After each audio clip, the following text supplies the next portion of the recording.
At KVGC News Time is now 7 minutes after the hour of 7 o'clock. In the news for today, again, we want to remind you the National Weather Service has issued a red flag warning through tomorrow afternoon.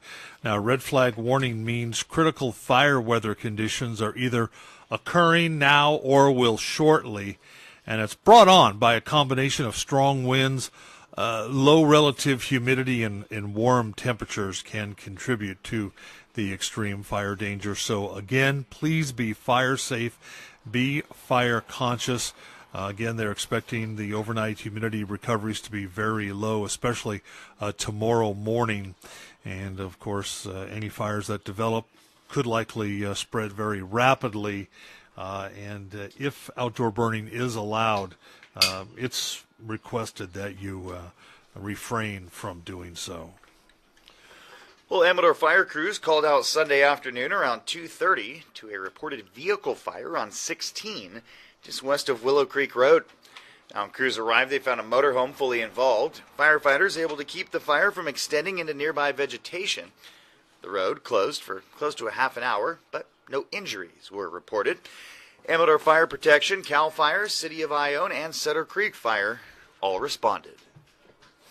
And California's unemployment rate has held steady at a record low, while the mother lode saw a slight dip in numbers. According to the State Employment Development Department, the state's jobless rate remained at 4.2% in August, which is a record low level for the fifth consecutive month dating back to 1976. Numbers released on Friday for the month of August show California added 44,800 non-farm payroll jobs in August, for a total gain of more than 3 million jobs since economic expansion began in February of 2010. In Amador County, that rate dropped slightly to 3.8% in August compared to 3.9% in July.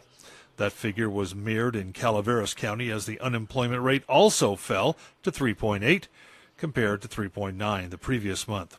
Statewide, educational and health services led sectors with a gain of 18,700 jobs. Those that lost jobs, manufacturing, had the largest decrease over the month, 800 jobs, followed by mining and logging down 100. The U.S. unemployment rate remained unchanged at 3.9%. Well, PG&E, Pacific Gas and Electric, helicopter patrols of its power lines in Amador, Calaveras, and other counties will continue today. Now, the flights are related to the utility's accelerated wildfire risk reduction work, as we reported earlier this month. Given the dramatic wildfire threat the Foothills face, PG&E is taking immediate action to create even greater safety clearance between trees and power lines in neighborhoods and communities that face the most extreme wildfire threat. Now, the areas of Amador and Calaveras include Pine Grove, Pioneer, Buckhorn, West Point, Wilseyville, Railroad Flat, Glencoe, Hathaway Pines, Avery, Dorrington, Arnold, White Pines, and Sheep Ranch. Now, flights are scheduled for today, then will resume October 3rd, 4th, 13th, 15th, 24th, and 25th. Flights are subject to change without notice, and for further info, you can call PG&E at 1-877-295-4949. Well, Amador County school buses could soon be looking for a plug-in instead of a fill-up. Amador County School Board has voted to seek a grant for the purchase of electric-powered school buses. Meeting in a special session last week, the board approved an application for a grant from the California Energy Commission to replace existing buses in the district fleet with electric-powered models. Now, the grant would also pay for training for their use and maintenance and for the construction of a charging station. A total of $75 million is available statewide for this program.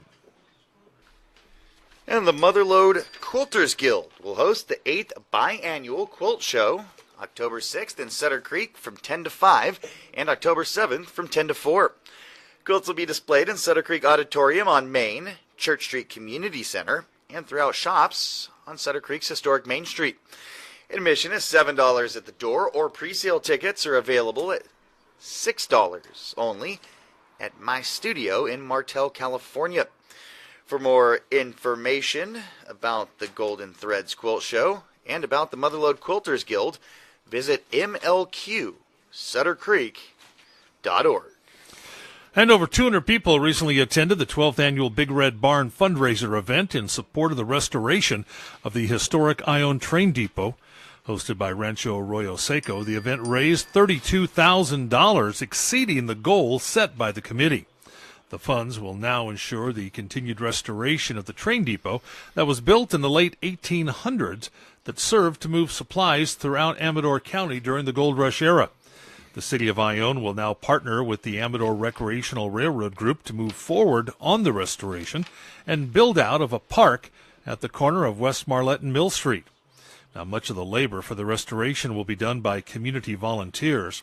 Over the past 12 years, this event has donated over $350,000 to local community organizations, from schools, a community center, fire and police departments, to youth organizations, and now the historic Ione train depot. Rancho Arroyo Seco, the host of this event each year, has donated over $100,000 in matching funds to the cause over the past 12 years. And that's a look at local news on a Gold Country Monday morning from the KVGC News Center. I'm JD. And I'm Jim Geedy reporting. Local news brought to us today as a service of Volcano Communications and Howard's Body Shop. Now remember, for the latest news, traffic, and weather 24 hours a day, to visit our website, kvgcradio.com.